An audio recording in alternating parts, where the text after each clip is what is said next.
It's another edition of Monday Night Sports Talk here live on the airnetwork.net. I am Greg Banks in the studio. Welcome to it.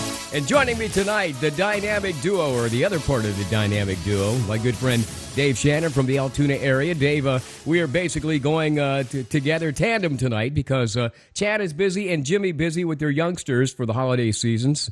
Of course, the best of the holidays to each and every one of you listening tonight to Monday Night Sports Talk. How are you feeling these days, man? You got the Christmas spirit yet, Dave?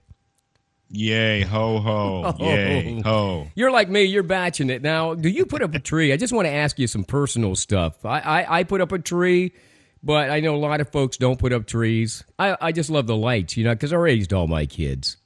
Yeah. I have a small tree I put up. Yeah. Just so people don't, it's already, it's bad enough I'm the guy that doesn't give away any Halloween candy. Yeah. So, they know that. Do you even turn on the lights on Halloween night? Okay. No. Get off my lawn. Yes, get off my lawn, you little snots. Oh, anyway, my God. Just kidding. Mr. Wilson, are you like, remember Dennis the Menace and Mr. Wilson? Oh, my Mr. God, Wilson. Dennis. Yeah. Hey, listen, just while we're on the subject of nostalgia, back in the day, of course, tonight we're talking about football, probably some baseball, and some other things to do with sports, obviously. Monday night, we lost a great actress. I don't know how great she was, but she was like 99 years old, Zsa Zsa Gabor. Do you remember her and her sister? I think it was Ava that was on Green Acres. Ava did Green Acres, yeah. Okay. People got confused on that. And, Dave, I got to be quite honest. Yesterday when I got the news that Zsa Zsa was dead, I thought she had died like 30, 40 years ago because I hadn't heard much about her. She's 99, and that's a good life, don't you think? Yes, I'd say so. I would definitely say so. Yeah. The two sisters, well known for their flamboyance, they were kind of like the Kardashians of the 60s and 70s. Right, they were the Kardashians back in the 60s. They were beautiful ladies who probably didn't have a lot of substance, but the fact that they look good, Mm-hmm. Sort of like, who was my favorite actress back in that era, 60s, 70s? Oh, probably, what was her name? Sophia For me, Loren? it was Barbara Eden. Oh, yeah. As long as she was willing to wear that genie costume. Barbara Eden, and I'm thinking of more Sophia Loren. And then Raquel. There was Raquel Welch. Oh, I had her on. I had a poster of her on my wall with Farrah Fawcett, man, back in those days. But anyhow, we remiss a little bit here tonight as we reminisce on Monday Night Sports Talk here on the airnetwork.net. If you want to join us, you have something to talk about, hit me up on Skype. Just go to simply Greg Banks 3. That's Greg Banks 3, or hit us up on Facebook on the Air Network site and make a post. Tell us what you want to talk about. Leave a phone number, and we'll call you during the show. Yesterday, not like reminiscent of the week before. The week before when Steelers played Buffalo. Of course, during that game, Le'Veon Bell set all kinds of records. Ben looked a little lackadaisical. And yesterday, I wasn't impressed with either one of them, Dave. What happened in that game that we had to catch up in the second half again? I think the one big thing, I think it shows that Buffalo's defense really isn't all that good. And that's how Le'Veon Bell was able to. Le'Veon Bell's going to get his yardage, and eventually he did in that game, not at the pace that he did against the Buffalo Bills, but eventually he got his yardage. He got some yards from the Bengals, yeah. So eventually he got his yardage. There is a problem, though, that I'm starting to see with Ben. Mm-hmm. And I don't want to totally throw that in on him because I don't have the playbook. I don't have it in front of me. I don't know where the receiver is supposed to be. Right. But it seemed to me, Greg, that in any number of instances yesterday, he either threw the ball too high for the receivers or he threw it behind them. Well, let me ask you this. There were a couple that he laced right on the numbers and they did not catch. Well, the ones that he did lace on the numbers were the ones to Antonio Brown. I think they have the rhythm down and the momentum. If you remember when he was throwing to some of the younger guys or the rookies, if you were, I think that's just a matter of, practice. And, what I'm saying, going through, of course, the practice drills with those rookie receivers, and I noticed that he didn't have the same rhythm with them as he did with Antonio Brown. They just seemed to fit like hand in glove. So that would be my first thought, that Ben just doesn't, or the receivers don't have the rhythm down with Ben yet. You know what I mean? And I think that comes with practice. The bad part about that is, Greg, they should. Sammy Coates, he's been there since the start of the season. True. He should be on that page. He should understand who and what Ben Roethlisberger is. Mm-hmm. A guy that comes in that's only got a couple of weeks under his belt that seems to get it better than the guys that have been there all season would be Ladarius Green. Now, Green also had problems, too. If you remember, he dropped a few, and there were a few that just kind of tipped his fingertips, so... and once again, that was the two talls because, Ladarius Green's no small package out there in the field. Right. Just like I saw him do that to Jesse James. However, in the case of James, that one I'm thinking about, there is no doubt that Jesse probably should have come down with the football, did have a hand on the football, does know how hard. Ben Roethlisberger has one speed that he delivers the football at. He fires it, man. Yeah, absolutely. Yeah. And it seemed as though when you can get your hand on it and you know how Ben really throws the football, then you should be able to come back down with the ball. But, in that case, it didn't. So, there were any number of things that I totally know what you're talking about questioning Ben and whether he's actually into a good flow there, into a good rhythm, or if it's I never want to throw that blame totally on a quarterback because if you're making some completions throughout the game and they're pretty good completions, then, it's maybe not the quarterback's problem. But let's think about this, too. The only touchdown that the offense scored, Ben actually threw that behind the receiver again. He had to kind of turn around to get that and then fall into the end zone. Right, that's true. To get the score. Yeah, and again, I don't want to get over analytical about Ben Roethlisberger and his receivers. Again, under the CBA, because of the amount of time you can practice, which I still say it's not enough. I think they have to revisit that next time they do contracts.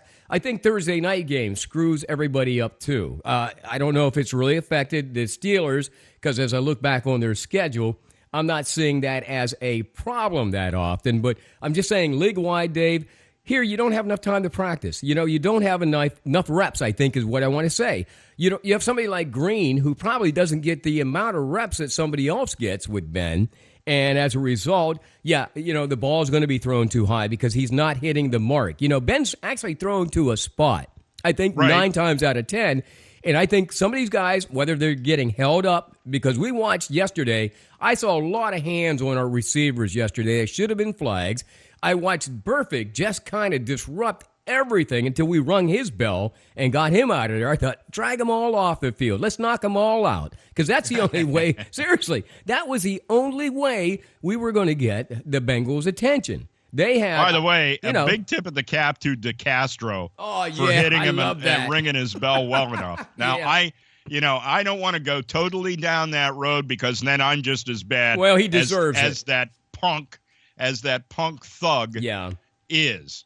Now, all of that being said, and I'm going to go down this road once we go down the road of punks and thuggery. Here we go. Yep. When is the day? Now, I got another coach fired. I am making a motion right now. Lewis. I want Marvin Lewis's ass on the street looking for employment. How in the hell do the Cincinnati Bengals continue to renew that man's contract? A, he doesn't win. No. Okay, he might get you into the playoffs. They How choke. many playoff games has he won? Right. Zero. Dave. Zero because he sucks. He has no control over his team. He can't get them excited to play. And the only way he knows to get anything out of them is to allow them to be thugs. Yeah. Get him the hell out of Cincinnati and get him the hell out of Cincinnati now. Yeah. He sucks. Monday Night Marvin Sports Talk. Lewis sucks. Dave Shannon, Monday Night Sports Talk here on the airnetwork.net. Greg Banks in the studio. Dave Shannon, by the way, Altoona. Talking about Marvin Lewis, the coach, who I also thought at that very moment, I think there was a pivotal moment in that game. Especially when our guys were down, and then they had the audacity to push them even further down. And then, I don't know if it was Burfict or who it was, it took his helmet to one of our players down on the ground, and I thought, Marvin Lewis, you know what? You must have pictures of the boss's wife I'm serious. You must have something that keeps what that other reason job. can you come up with for why the guy's still there? I can't really justify him being there. Now, Fisher was the same way. I kept saying that Jeff Fisher, I can't believe that you have like 4 or 5 losing seasons, even when you were at the Titans, and the L.A. Rams held on to him so long. You must have pictures or something. They, the week before, Greg, give him a 2-year extension. Oh, no doubt. And that's unbelievable. And then a week and a half later, they said, you're fired. And how do you... What? Yeah, that's another subject, and we'll get into that in just a moment about some of these coaches that are still in the league. Yesterday, good example, Philadelphia makes kind of a weird decision at the end of the game. They could have actually beaten the Baltimore Ravens, and we'll get into that. But their coach might be, taking his last breath down in Philadelphia, even though they beat us, the Pittsburgh Steelers, earlier this year. But let's get back to the Steelers. And as we look down the road here, you know what? It almost looks like we have to win out now. I mean, obviously, we're in a situation with the Ravens winning yesterday against the Eagles. And then, of course, we face them coming up on Christmas afternoon. I believe that game's about a 4:30 kick. Right. Dave, we almost have to win now because if we don't beat the Ravens, I think we're out. Oh, we're out. We're definitely out. I don't know that we're going to fit into the mix as far as the wild card actually goes because you got some teams with some pretty decent records at this point. But then again, there's always some kind of weird surprise in the NFL. Now, yesterday, we're talking about the Eagles coach and what he did at the end of the game. What was Andy Reid thinking? Oh, there's another one, Kansas City. In that game, I guess that was the Titans, right? And the Titans ended up winning that game. There again was one of those bonehead decisions that you had to say, okay, I'm a fan. Now, is he so involved there on the field that he can't see what we're seeing? I mean, what is that? Is that just one of those things? He's just so tied up. That's so traditional, Greg. Yeah. That, it's like Bill Belichick is one of those guys, and it's like if it's a game-winning field goal, you let the kicker get out there, you let him get warmed up a little bit, and you wait till the last possible instance to call a timeout to freeze him. Right, and that's just the way it's been, Now, I think Andy Reid did freeze that guy, if I'm not mistaken. So he could kick it through. Yeah, that's right. Make it. 53 yards. You talk about a complete backfire. Oh my God! But that happens. Like I say, Andy's out there. He's playing the game. That's what you do. Yeah. That's what you do. That's what the book says. This book, by the way, doesn't exist. It doesn't because it's happening while you're in the midst of the battle. Sometimes, you have a strategic battle plan going into a game, but then it's sort of like when you get over the hill. You see the Turkish army coming towards you, and right behind them is Putin and his gang. And you're like, oh, shit, now we've got to take out both of these guys, and we only plan on taking out one.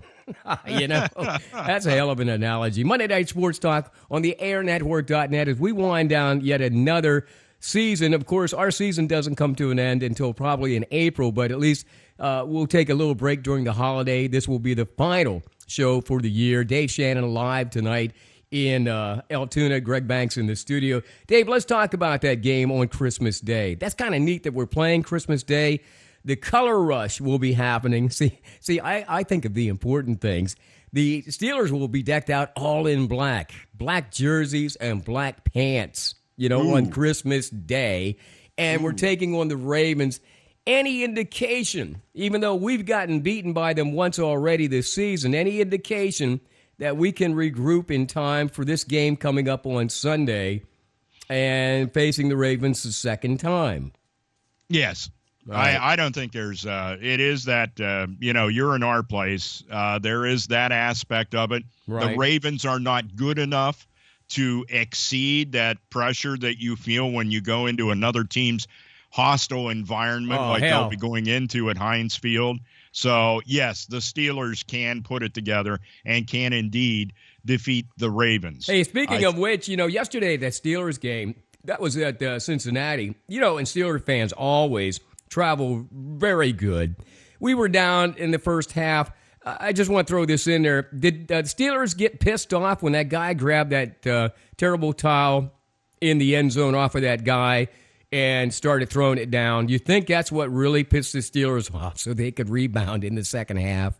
No. Okay. I think what they did at halftime, not unlike what Penn State has become so good at, is they went in. They definitely changed their defensive plan. When you take a team, because I'll tell you what, Andy Dalton and the Bengals kind of had their way with the Steelers' defense there, certainly in the first quarter and into the second quarter. Right. And the Steelers started to tighten things up as the game was in progress, and then really tightened it up for the second half. Just an amazing performance by the defense, especially considering you lose Tuitt, and your substitution for Tuitt is James Harrison. Yeah, that's true. That's true. And you James know what, Dave? Harrison to the rescue. I truly believe that if the Bengals would have kept their composure in the second half, their defense, and not got stupid, with a lot of those penalties and turnovers, they could have very easily won that game yesterday. There's no doubt about it. Again, we look at these teams like Cincinnati, coming up this week, Baltimore, and even the last game, even though, God love them, they're 0-14, 0-15 now. Cleveland Browns are 0-14. They could very easily surprise the Steelers. Not that the Steelers are going to let down, but like you said, man, any given Sunday, there's some kind of surprises. Do you happen to see any surprises on Sunday against the Ravens? And what's your prediction on that score? The Steelers are going to win that 28-21 on Sunday at Heinz Field. And there will virtually be no surprises other than for the Ravens fans that seem to think that they're really that good when, in fact, and I think Chad was in with me on this, talking about Joe Flacco. There's something that's not right with him, more so than what people would say normally is. What do you think? Maybe he doesn't have an offensive line. I mean, that's the first thing that scares me is when people start rushing you and you can't stick to your game plan. Yeah, I think the Steelers are well within their capabilities. The plus is it is at Heinz Field, right? And the other plus, to a degree, that the guys can look at, it's like, if we beat them here now, then we're done. We don't have to worry about anything else the rest of the season. True. It's like we don't really have to play the Cleveland Browns. Now, we have to show up. There's a game on the schedule, but we don't have to do anything because now we've won the AFC North. So that's the big thing too that you got to look at as far as being a team goes. Well, you could be done. Yeah, I asked the question on Wednesday night, Ike Taylor's show, and I asked him the question, Ike, is there any given, when you're in a season like this, is there any given time that a player lets down, like let's say for that last Cleveland game? And he says no.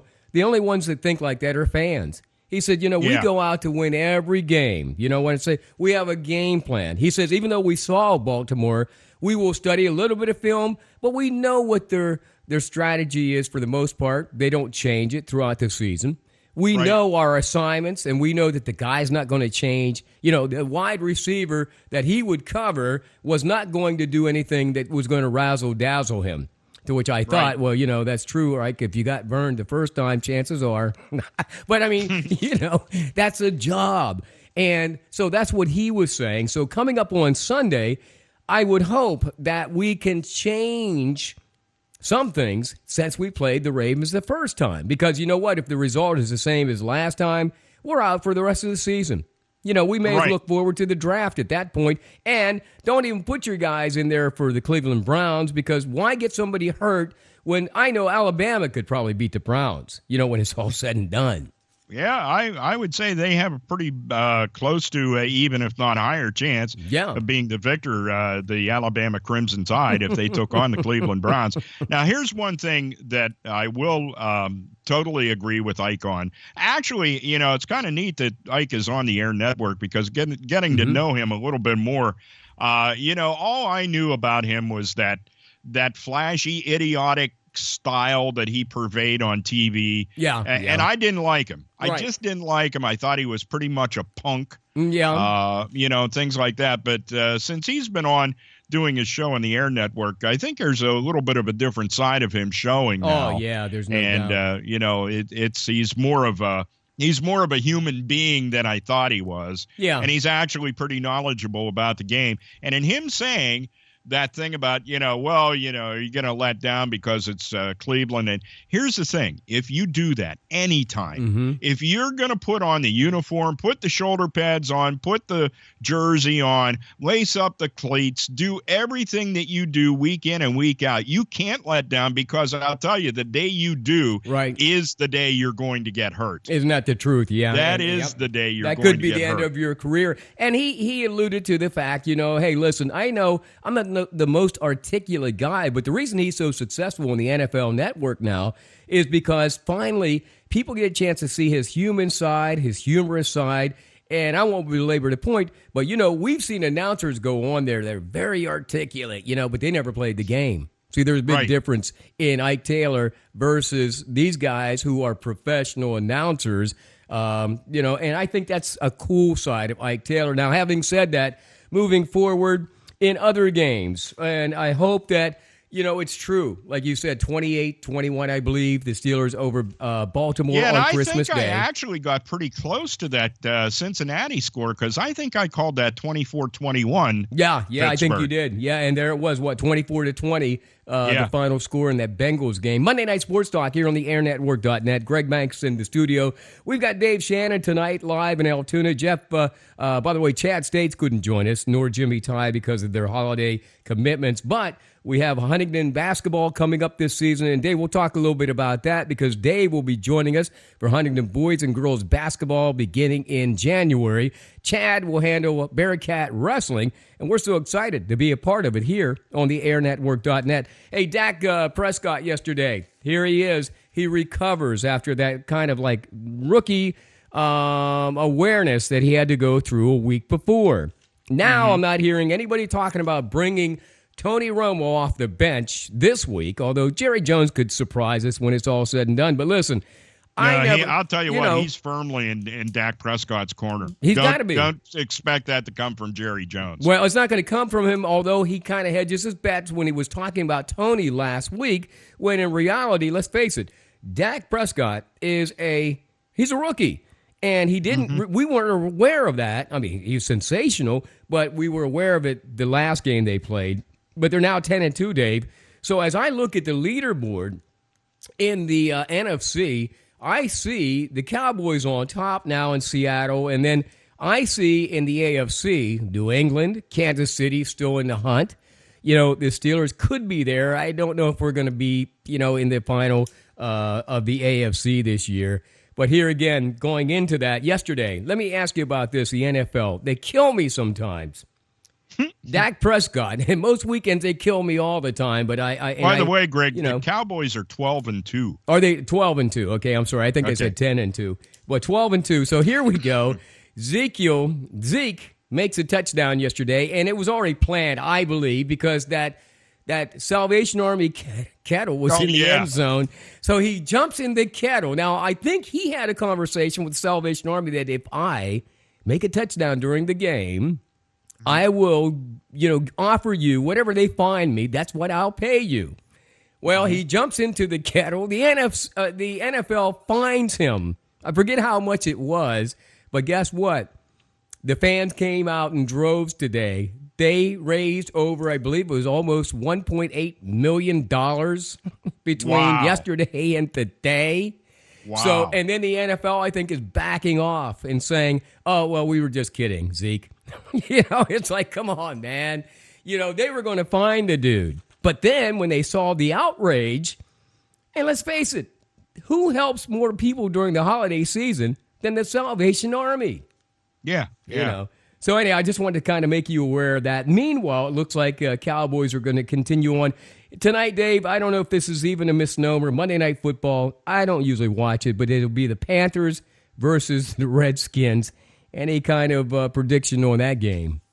Man, I'll tell you what. It's a tough call. How do you go from Super Bowl to where they are now? It's amazing to me. We're talking about Dak Prescott.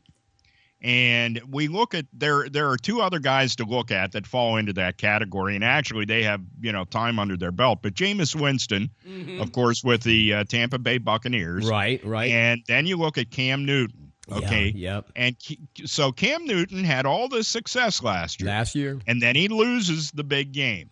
He has been nothing more than a 10-year-old since he lost that game. And he pouts. I mean, that continues to happen. Crazy. Yeah, it's totally crazy. And I look at Prescott, and he had a bad game, but you know what? I didn't see him pouting anywhere. Oh, no. He showed much more maturity than I've ever seen Cam Newton. You know what I mean? Yeah, exactly. And that's why, when you first said that, I'm thinking about it, and it's like I'm inclined to go with the Panthers. But you know what? Since the Panthers seem to have no direction at all, they're like, a compass that doesn't have a magnetized needle inside it. They're just spinning. Yeah. And, I'll actually say that I think the Redskins are going to win that game tonight. Yeah, Kirk Cousins, I mean, here again, he has his ups and downs. And, he was the guy that actually was playing second fiddle. Do you remember RG3? And there was that whole thing between RG3 and Gruden. And then, of course, Cousins gets the job. I mean, he gets it back. And then, of course, they have their problems, obviously, Washington. But I'm telling you, the Panthers are having major problems this year. And also, I might add, and Ike brings it up because he'll talk about it again tonight on the NFL Network after the game, which I don't stay up and watch that. But they'll talk about Cam Newton and some of the clothing that he wears. I mean, hey, that's his prerogative, because here again, we just recently lost what I consider one of the fashion Nazis of all time. And we'll talk about Craig Sager. But, here again, somebody who wants to be colorful. And maybe it works where Cam Newton's from. But when I see it, I'm like, dude, that's just not working for me. But then again, I'm not making his money and I'm not spending it to buy clothes like he does. Well, it's kind of funny when you mention all of this. I think back in our youth, someone that maybe a number of people that are listening to this either don't remember or are incapable of remembering because they weren't around. Yeah. But that's Joe Namath. Oh, wasn't it? Yeah, you're right. Joe Namath was that kind of guy, and it was kind of neat, and then that popped into my mind. And something I didn't say last week that I wanted to is a big tip of the cap to Vern Lundquist. Oh, great season. What a great career. What a great guy. And just a consummate broadcaster. And he was one of those guys that I looked forward to when I would tune into CBS, hearing him call a football game. And, of course, he was doing all the SEC. Now, they did have one of the Alabama games on CBS. And yeah, I remember they actually had the original mink stole that Joe Namath wore in the NFL, and Joe was in the booth with him, and it was just hilarious. It was a total hoot to watch that. But you go back, and okay, there he is. Another guy, I got to remember his name now, Frenchie Fuqua. From the Steelers. With the Steelers. What a dresser he was, Dave. Back in the day. Frenchie was quite the character, he had the hat, the mink stole, he had the bell-bottom pants. He had the afro. Hey, listen, you know what? Yeah, you're right. Joe Namath was the NFL wardrobe king, and Clyde Frazier was the NBA. Remember? He was the NBA fashion hat that wore the clothing. So I'm not going to begrudge Cam. I know that doesn't affect his game, but they're having some problems because, like you said, when they lost that Super Bowl last year, the Panthers, he just hasn't really regrouped since then. I mean, I don't know if it's the offensive line. I don't know what their problems are down there. But Rivera is going to have to, figure it out. Unlike the guy out in Oakland, man, who's having some success with the Raiders, who has been through the league a couple of times as head coach. Raiders are looking good these days. And you know what? They're going to probably be in the playoffs for the first time in how long, Dave? This goes back to the 90s, or is it the early 2000s? Early 2000s, maybe, at least. That the last time they were in. Yeah, and so, we were talking about their coach and, of course, Jack Del Rio. And talking about their play at Oakland. So there are going to be some surprises. I'm looking forward to it. By the way, if you're an NFL fan, this week, Christmas Eve, there's an NFL game on Saturday. Of course, they tell me after college season, they start having the Saturday games, of course, through the playoffs. And then, of course, Sunday, it'll be the Ravens at Pittsburgh Steelers, game time at 4:25. It's Monday Night Sports Talk here on the airnetwork.net. Dave, let me get into this real quick, and then we'll talk a little bit of hockey and a little bit of baseball and perhaps some high school stuff as well. But we're talking about college football bowls. They're now underway. I happen to be tuning the channels the other day. I don't even know what that bowl was. I think there was one on earlier today. What's sad is these insignificant bowls that are on television. Honest to God, I saw a bowl game. I have no idea. It could have been, maybe one of the black colleges, the HBC's bowls. Oh, yeah. Man, that was when Grambling played. Yeah, but I'm seeing some of these bowl games, and there's like 11 or 12 people in the stands. There's no way in hell these guys can be making it. I mean, how do you make money from that? Is it the corporate sponsors then pay these schools this money to come and it goes into their coffers? Is it the sponsorships? Because ESPN's going to run everybody's bowl. It doesn't matter. If they can get it on the air, they've already paid for it. But how do you monetize these things when nobody's sitting in the stands?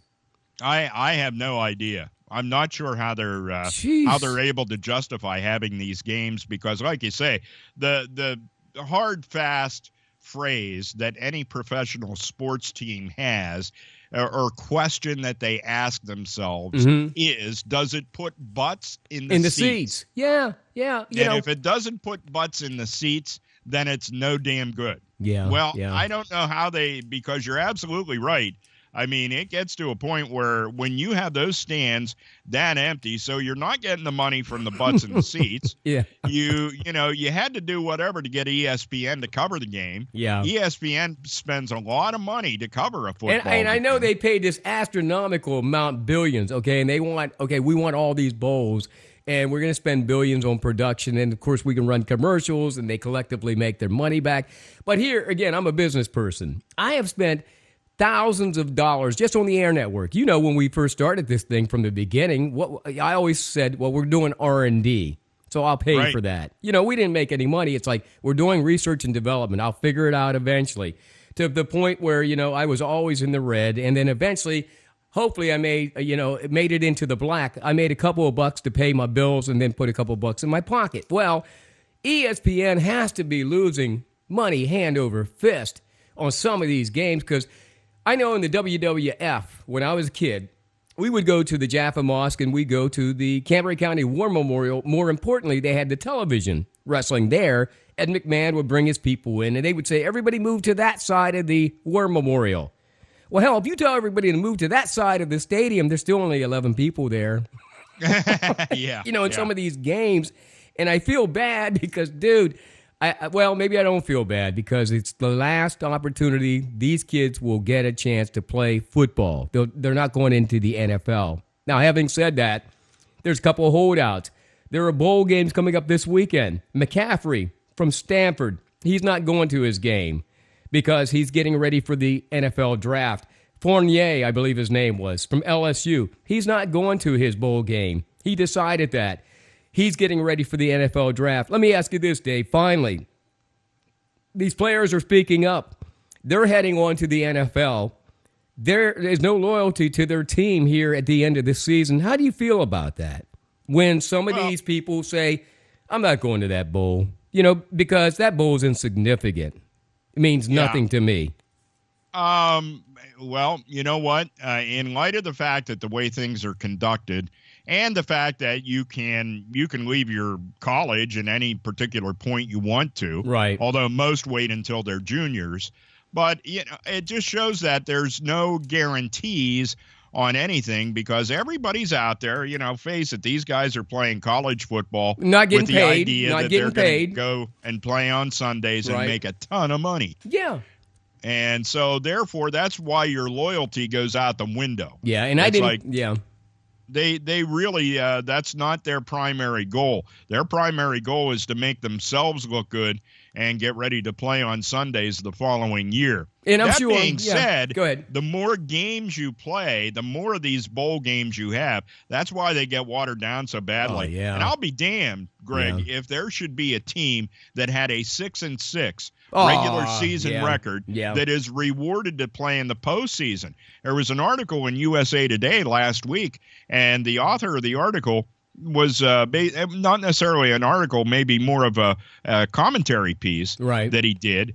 But he was saying, welcome, ladies and gentlemen, to the Participation Bowl. Yes, they participated this year. Oh, so, my. Well, and sad. it's just really sad because that's what it's come down to. When you have 6-6 teams that are playing in a bowl game, what in God's name does that mean? And, here again, as far as McCaffrey and Fournier and some of these people that won't be going to their bowls, they're moving on to the NFL. I don't feel bad because, remember, these kids are not getting paid, okay? Somebody gets out here and gets hurt during one of these bowl games, his career is over. Now, conversely, if I'm a coach and I decide to walk away from my team and I recruited this kid has no chance of getting out of that school without going through a lot of shit where the coach just walks away and picks up another check somewhere else.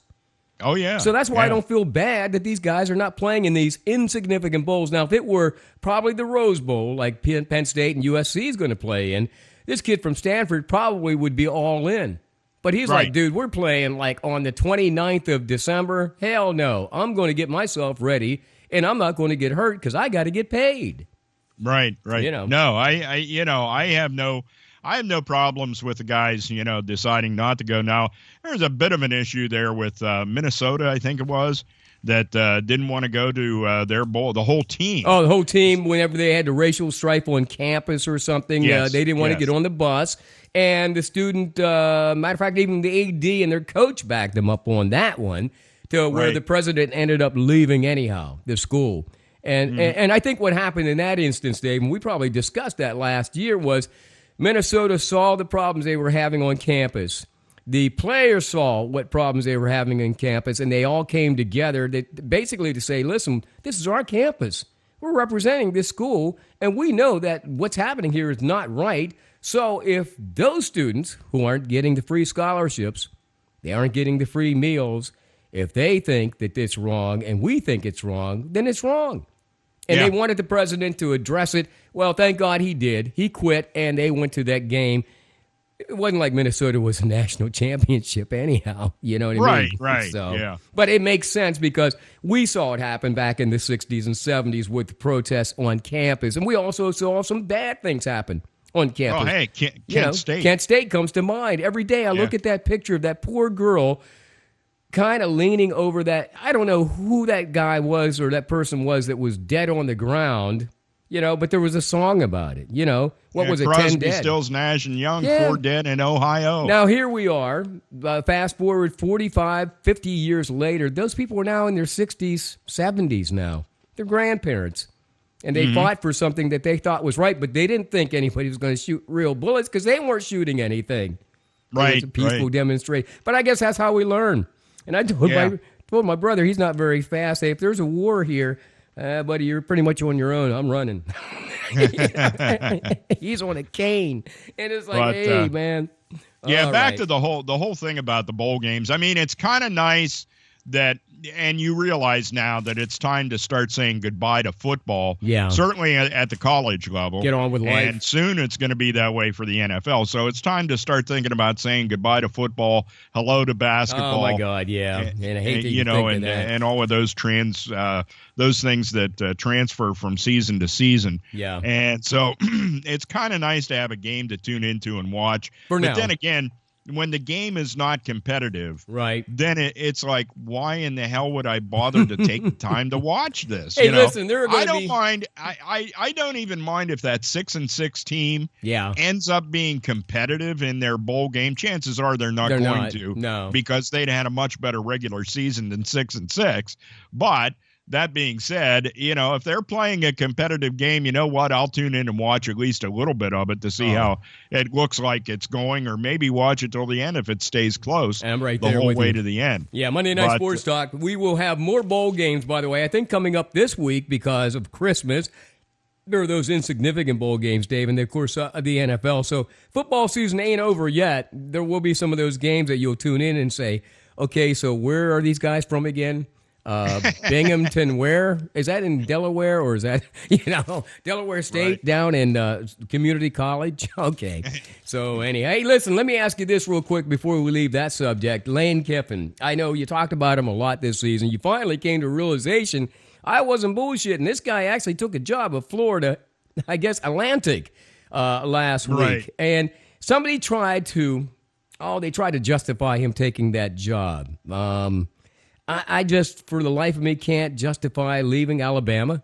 Even if you're making $1.8 million or whatever he's making to take $500,000 now, and I'm sure he's going to work that out. But I don't know. Did you think any differently after we talked about that late in the game last week on the show? The only thing that I can say, Greg, is that maybe he knows about some kind of investigation that's going on regarding Alabama football, and he wanted to get the hell out of there so that he was not drugged down he wasn't with there the long. Rest of it. That's true, too. Know? That's true. And they seem to escape pretty quickly, don't they? I mean, when they know something's about to come down the pike.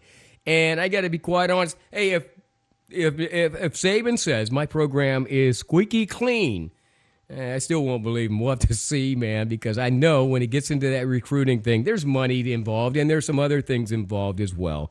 Hey, Dave, the only thing that I can think, Greg, is by going to a Florida Atlantic, you're out of the limelight. Nobody's going to be thinking about you at all, and you take your 6-figure paycheck, and you know what? You're damn happy with that because nobody's bugging you. Yeah. You got a job, and if you know something's coming down the pike and you bail, then those guys that you left behind, they're going to be the ones that are going to be going down with the ship, not you. Well, let me ask you. That's the only rationale that I can put behind this because, I'm there's every coordinator wants to become a head coach. Oh, no doubt. Okay. Yeah. You think Bill O'Brien was the offensive coordinator with Belichick up in New England. Right. Okay. Right. Well, the Penn State situation comes about. It gets him his head coaching job. Yes. And then he's able to play off that and become an NFL head coach. Right. So, everybody wants to make that move to become a head coach. And there's no most doubt. guys. Not everybody, but most guys. And you know what? Most guys are not going to make a lateral move, although I think, and I can't recall, Penn State, I believe, had a coordinator that left for a better job, which is cool. And I believe Pitt had somebody leave under Narduzzi just in the last couple of weeks. I don't blame those guys because you know what the idea is? I want to work under you, learn something, and I probably will for many years and many coaches. Then I'll move on. You saw it happen in basketball. McGarity up at St. Francis, I believe you were involved in that. And sure. I don't know, Tommy or Isolino, did he ever coach up there or some of those other guys? No, Mike never did make it to coach. By the way, he's an assistant now at, is it Robert Morris, I think? Yeah, I believe he is. Yeah. So Mike, the team that St. Francis University hates is the Robert Morris University Colonials. And I think they knocked off Pitt this year already. I think in the city, that city game they do out there. Yeah, and it's just such a big deal, and to see Mike over there is like, oh my, you want to walk in with a crucifix, like when you happen to see a vampire, and you hold up the crucifix. Oh my God, to keep The him Exorcist, away. or something like that. That's what you want to do. You want to hold that up, and it's like, Mike, what are you doing? Who possessed you? Hey, but someday I think he will be a head coach, and here again. Dougie West, he worked the circuit for years. He worked on the bench with Villanova after he completed his NBA career.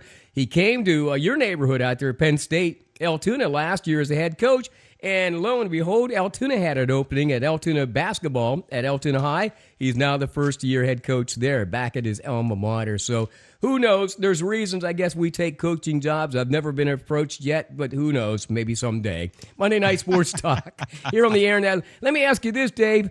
Penguins played over the weekend. You can tell us a little bit about those games, but my fear was Fleury left the game against the Maple Leafs. Man, he had stitches put in, but they brought him back on the ice real quick. Yeah, no, Holy it's crap. And it's one of those things. I mean, that game and the players that play it are, it has to be a real serious circumstance. And now it's was like near his jugular. It was near. That was pretty serious. Yeah, I know.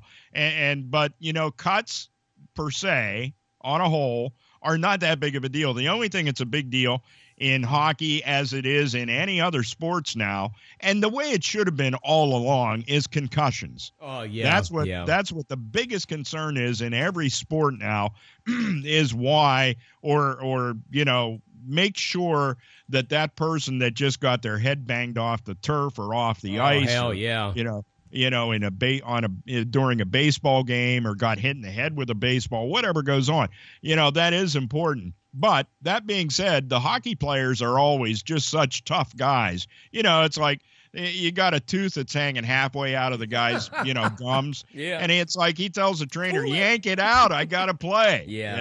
That's just the way they are. Yeah, but I mean, to be bleeding like Fleury did, you know what I'm saying? And then to be so close to the jugular, it's like, dude, you could have died. And then we're just going to take you back, stitch you up, and bring you back out on the ice. It's well, like, that's incredible. He's the guy that wanted to go. That wasn't them, saying, hey, you got to go. Yeah. Because Murray could have stayed in the game if they would have wanted to do that.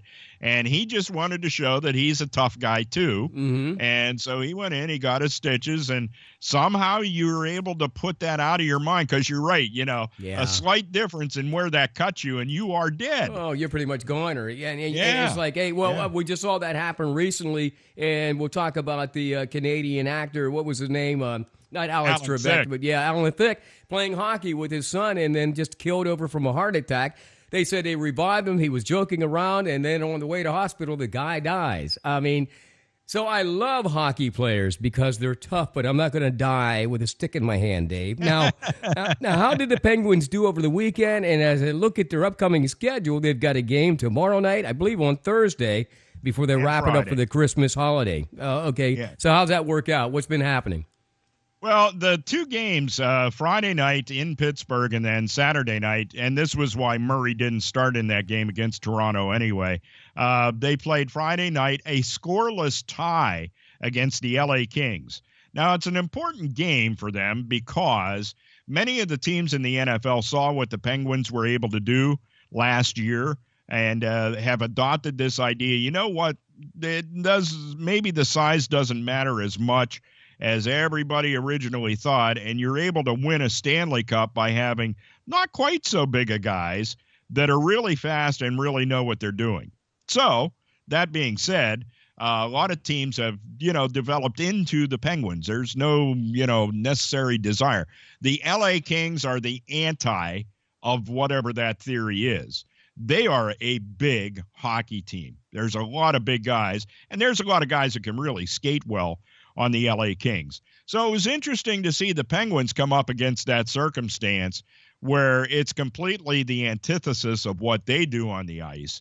And they were able to, battle to a 0-0 tie. Great goaltending by Murray throughout that game on Friday. And then in overtime, they pushed one by Murray, in the overtime period when they were playing 3-on-3. And same thing happens there at Toronto. The Penguins go up against Toronto. They play to a 1-1 tie in regulation, and then a goal comes in. And I mean, that was 3-on-3 is supposed to be this nice, wide open, skating up and down the ice, lots of shots, blah, blah, blah. Yeah. Well, the Penguins lost that game to Toronto because they were unable to get the puck out of their end. And Toronto it was like a shooting gallery. And eventually Fleury was down on his back and he was unable to freeze the puck. And it flew out in front of the blue paint. There's a guy standing there, and Fleury's on his back. Oh, my. And there isn't much he can do about it. He's exposed is what he was. He was exposed, whenever that happened, I'm sure. So, but anyhow, as we move forward here, how are they making out in the conference? I mean, who's the most powerful foe that we've got this year, you think? Baltimore's always there, I guess. The Capitals are always in the mix. Yeah, and we're going to face one of those, actually two of them back tomorrow to back. night. Coming up tomorrow night, it's Rangers. And that's a big deal. Rangers are above the Penguins in the NHL as a whole. The Penguins are the third best team in all of the NHL right now. I think the Blackhawks are at the top, Rangers second, Penguins third. So they got a big game against the Rangers coming up tomorrow night. Then the Thursday game, this is one that's going to tell a pretty big tale. The Columbus Blue Jackets have finally started to, whatever you can say, warm to John Tortorella, or as a friend of mine used to call him when he was the head coach of the Rangers. John Tortorella. How about that? Because they tortured the Penguins. But Penguins are at this point 20 wins, 7 losses, 5 overtimes, and 5 ties. And the Blue Jackets are 20 wins, 5 losses, and 4 of those 1-point games. So that's working out for Columbus these days. Yeah, so Columbus, that game on Thursday is going to be an important one. And then on Friday, they take on the 500 at this point, New Jersey Devils. So that's the Penguins' schedule for the week coming up. And then they'll do a home and home, but then they have days off. I think it's next Tuesday that they will take on the New Jersey Devils at New Jersey. But this is going to be a big week for them. I mean, they just had a couple of pretty grueling games against the Kings and Toronto, even though Toronto's record is not, one of the top ones in the NHL. The team's coming along. And they're starting to get the wind beneath their sails, so to speak. Right. And Toronto's going to be a team to be reckoned with, maybe even this season. So, the Penguins, like I say, this is going to be an important week for them to see how they can fare. Certainly that Rangers Columbus, those two games in particular are going to be real tells about how the Penguins are doing. I've always been curious, Dave, as we watch some of these expansions since you and I were kids in the NHL, because they have been growing exponentially. Probably looking at other markets, we were talking about Las Vegas, but it always kind of confused me, like what kind of, well, my son told me, he lives down in Raleigh, what kind of fan base they have down there in that North Carolina area. And he said, Dad, there are a lot of people that moved down here. I mean, he grew up as a Penguins fan and skated for Altoona, and of course skated over in Johnstown. He's in a senior hockey league. Now, they love their hockey down there.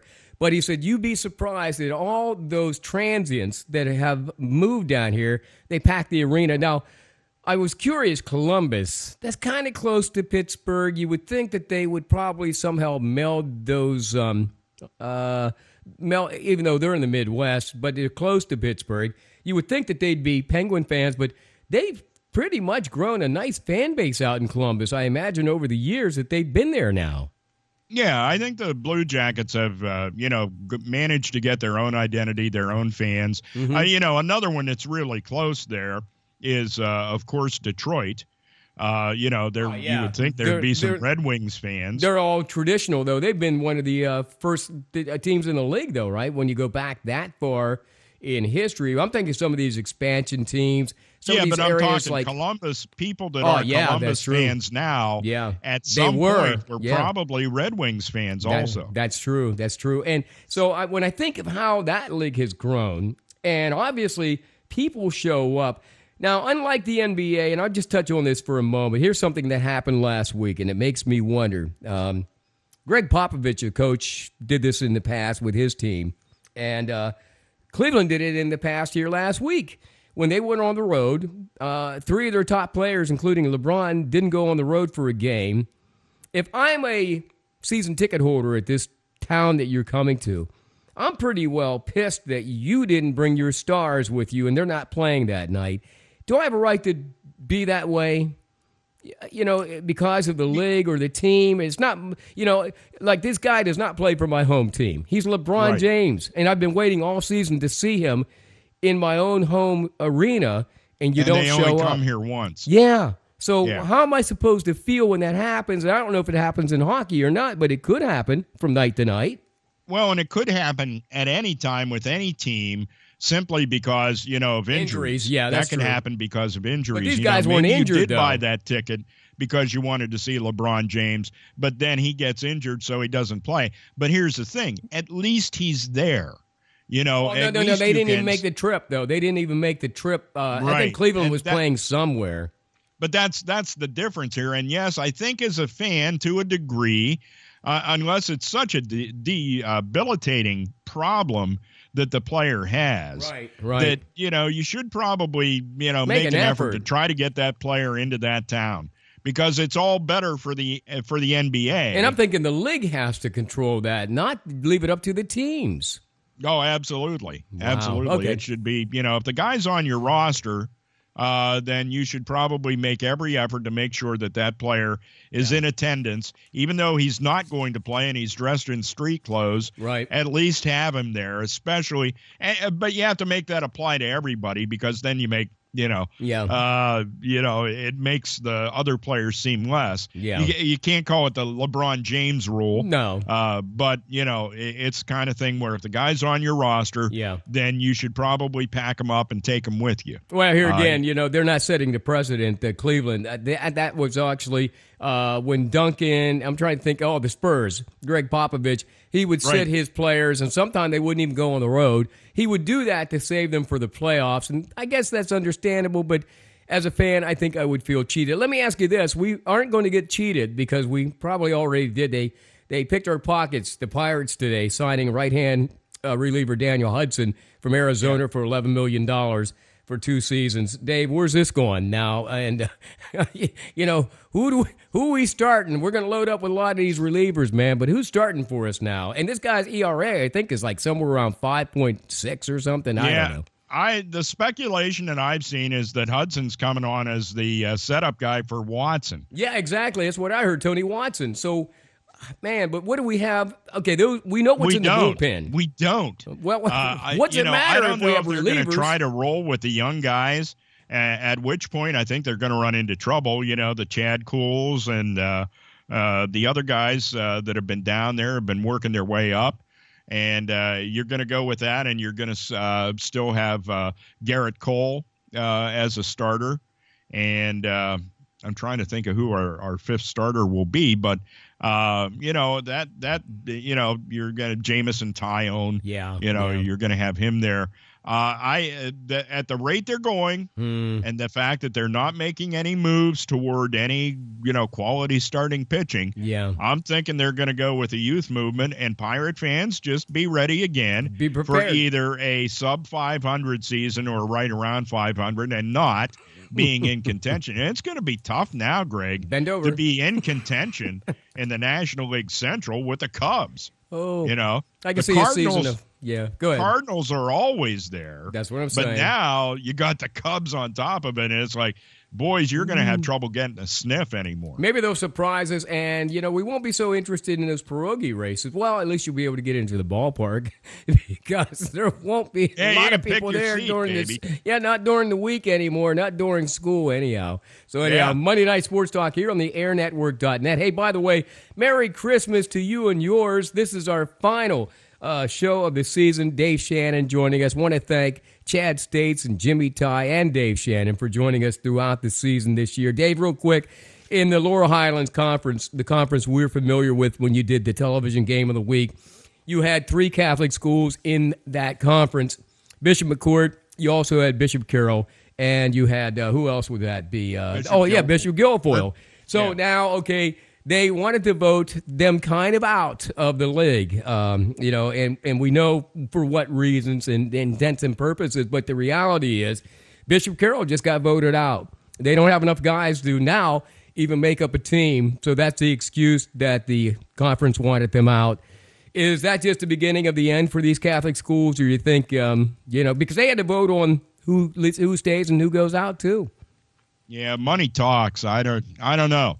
Yeah. And I think that's one of the things that drives the PIAA when this kind of talk comes up. Yeah. And that those schools are pretty well financed because, it's pay to play. It's pay to go to school. Yeah, but you have tuition. It doesn't matter if you're an athlete or if you're just a student in that school. Yeah. So those schools have some leverage. The other thing is, too, you take them out of the mix. Yeah. Okay. And you remember, it's a big deal. It's used to be at St. Francis University. Oh, and that's right. It still kind of varies from year to year, but the District 6 playoffs are usually at one location. And it was kind of neat for me to be the public address announcer there at St. Francis to watch all those teams and their fan bases come in and out of the arena up there. Oh, yeah, especially basketball. Realize how many people those Catholic schools bring to an event, and I really think that's some of the reason why the PIAA just doesn't want to deal with this issue. Well, from a football perspective, though, I remember the better days under Craig Sponsky, who was the coach and took them to the state title, Bishop Carroll, but apparently their numbers are down, and so now they'll be replaced by Chestnut Ridge. starting in the 2018 season. So we'll see how that all works out. That sounds like it's geographically okay. Chestnut Ridge. They're right up sure, the road, absolutely, so, yeah. But I hate to say that maybe the fate has been sealed not only for Carroll, but down the road, Bishop McCourt and also BG, who, by the way, won the state championship again, I guess for the third year in a row, man, in football. And none of their kids are going to D1 schools. I can't believe it because the kid from Clairton that they stopped, he's going to Penn State. So, don't know what to tell you. Oh, man, okay. Well, listen, Dave, hey, Merry Christmas, man. Thank you for joining us for the year. We'll do it again after the first of the year. How's that? Merry Christmas and a Happy New Year, and we'll catch you in January. All right, and don't forget, Dave Shannon will have high school basketball for you here on the Air Network. He'll do Huntington Bearcat boys and girls. That season getting underway probably the second week of January. And Chad States with Bearcat Wrestling. It's all here on the AirNetwork.net. Thanks for listening. Have a great holiday. Merry Christmas.